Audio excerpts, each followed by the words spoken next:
Hello and welcome to PrepEve, where we revolutionize how you prepare for IELTS. Today's topic is going to be your introduction. Yes, the very first paragraph of our task 2.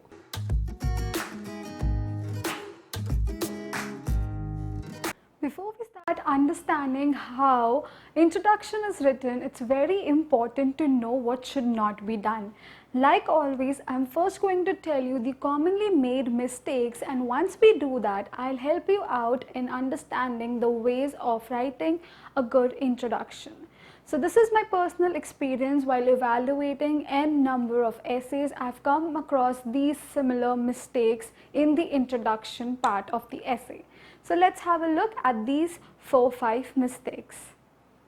The first one is that people hunt for hook lines. Stop hunting for hook lines. You don't have to write a hook line here because this is not your university, school or college exam. Do not hunt for hook lines. This is not something new. I've already explained this part in one of the task response videos, but I thought I'll just make another video and highlight these key factors, because hook lines are the lines that are actually written to grab the attention of the reader, especially in case of creative writing. But in this case, you need to understand that IELTS does not demand that out of you.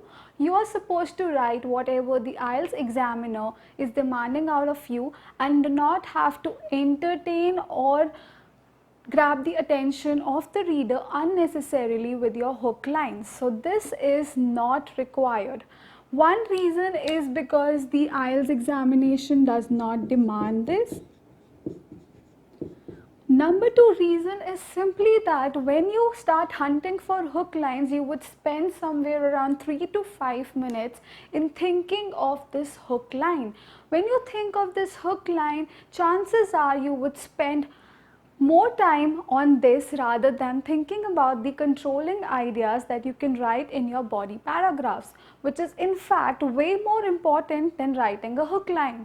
So we need to understand that it's not important to write a hook line. Instead, the time that you would be wasting on writing a hook line can be utilized in writing or thinking about controlling ideas for your body paragraph. Yes, so it is a wastage of time.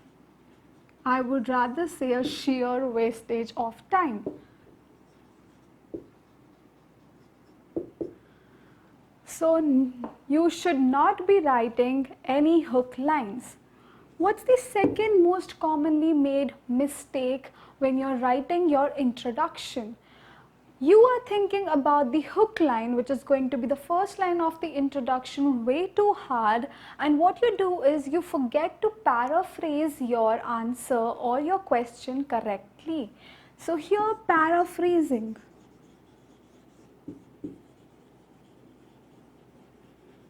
Another big blunder is that you invest a lot of time in thinking about a hook line but do not invest enough time on paraphrasing. When you don't do that, chances are the topic at hand is specific. So all your IELTS topics or IELTS essay topics are specific in nature, and what you would do is while you're paraphrasing, you would make them general. And when you do that, you are basically doing nothing else but ruining your band score. Yes, if you write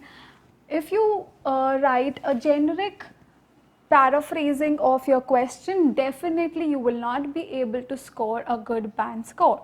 So always while paraphrasing, you need to read the question properly, understand it, understand what it's trying to say, absorb it, underline the keywords, and then almost word by word you need to paraphrase it so that the specificity of that question is maintained and you do not write something which is very generic, like nowadays this is happening, nowadays that is happening. Be specific. It's not asking you about nowadays or in the recent times, it's asking you what's there in the question. Be specific, be to the point, and paraphrase your question accordingly and be specific. Yes, the mantra is to be specific and not to be generic in your approach.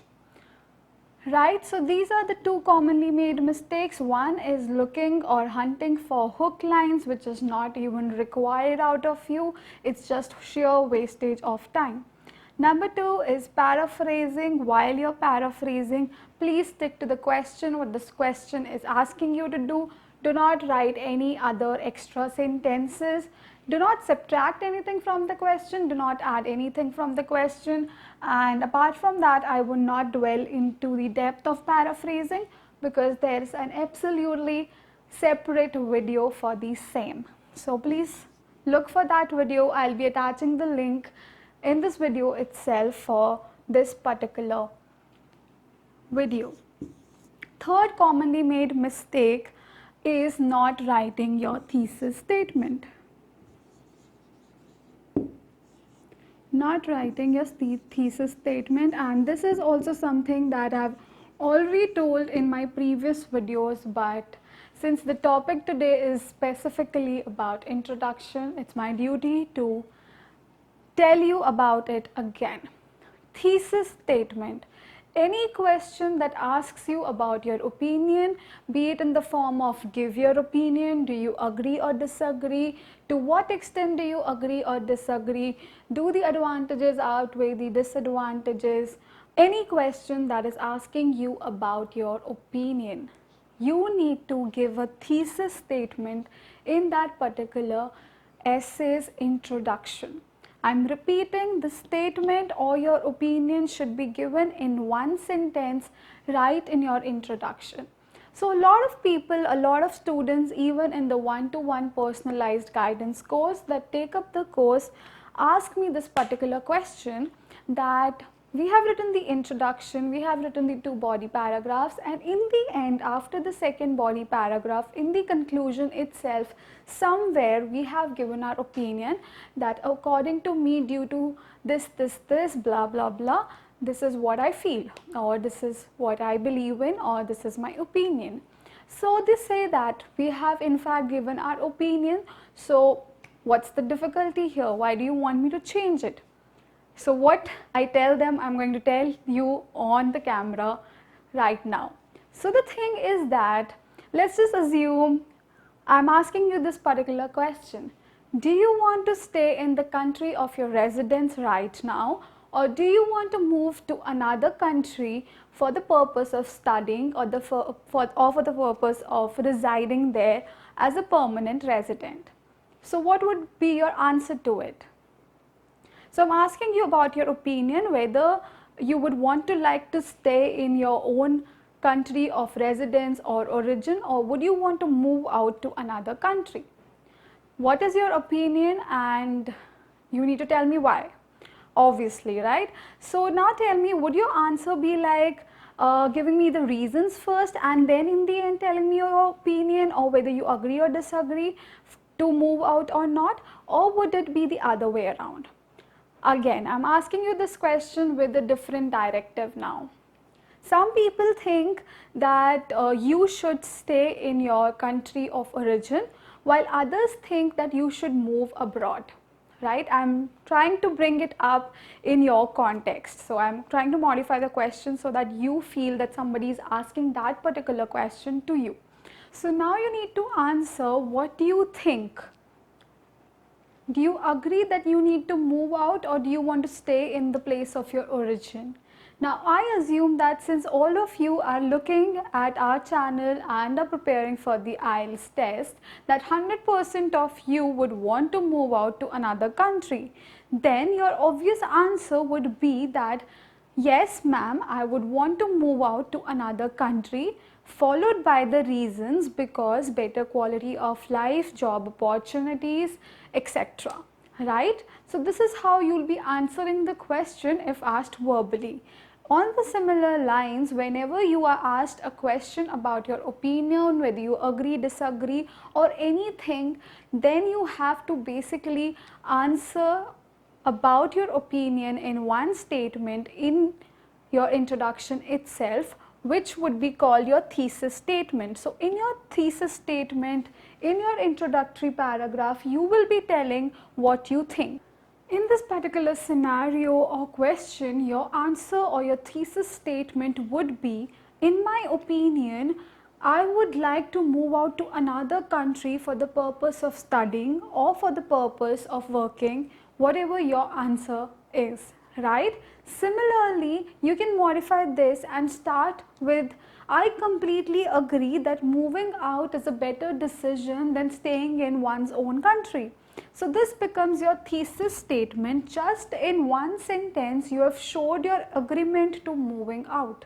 Similarly, this is how you'll have to give your opinion in case of all the questions that are asking you about your opinion. Write in the first paragraph in your introduction, after you have paraphrased the question, the second sentence will be telling the thesis statement or your opinion. I hope I'm clear, and the third sentence would be this one, which is the outline sentence, and most of the people miss out on this particular sentence, outline sentence. What exactly is an outline sentence? This has also been covered, but I'll repeat. So outline sentence gives an outline of what you will be talking about in your essay. What is your essay going to discuss in the body paragraph? So you have to tell that in your outline sentence. So your outline sentence is something like, this essay will discuss about the advantages and disadvantages of the topic at hand, right? So that's your outline sentence. Now these are the commonly made mistakes, which is hunting for hook lines. You do not have to do this. Paraphrasing incorrectly in a generic manner, yet again you don't have to do this. Ignoring your thesis statement, yet again you do not have to ignore your thesis statement. In fact, you have to write your thesis statement properly so that there is a clarity in the mind of the reader as to what you think or what your opinion is. Clarity to the reader. Both these things, if are incorporated into your introduction, would give clarity to the reader. So thesis statement is required to give clarity to the reader as to what you think, what in fact is your opinion. Now let's assume you do not write your thesis statement, you write your introduction without the thesis statement, then you write the two body paragraphs. Imagine the reader's confusion. You know, he is reading the entire essay or she is reading the entire essay, and through the body paragraphs they're trying to figure out, okay, so which side is this person taking, whether they're agreeing or disagreeing. So basically there would be a lot of confusion in the mind of the reader while they're going through your body paragraphs, and ultimately somewhere beneath in your conclusion they'll find, oh, they were agreeing to the topic. So that's not right. You can't keep your reader in a confused state of mind. You have to, in the very beginning, in the introduction itself, tell them what you think in your thesis statement. Next line would be your outline sentence. This again gives the clarity to the reader as to what you will be discussing in your essay, whether you will be telling the advantages, the disadvantages, the causes, the solutions of something, what would you be discussing in the essay. So these are the two things that you do not have to do. You do not have to write a hook line. You do not have to make the paraphrasing general. It should be very specific, closely related to what the question is asking. And then you have to write these two parts, the thesis statement and the outline sentence. Missing these two would be incorrect. So you don't have to miss these two. So I'll just help you out with the introduction once more. So introduction is equal to, we have done this already, but yet again I would like you to revise this with me. Paraphrasing,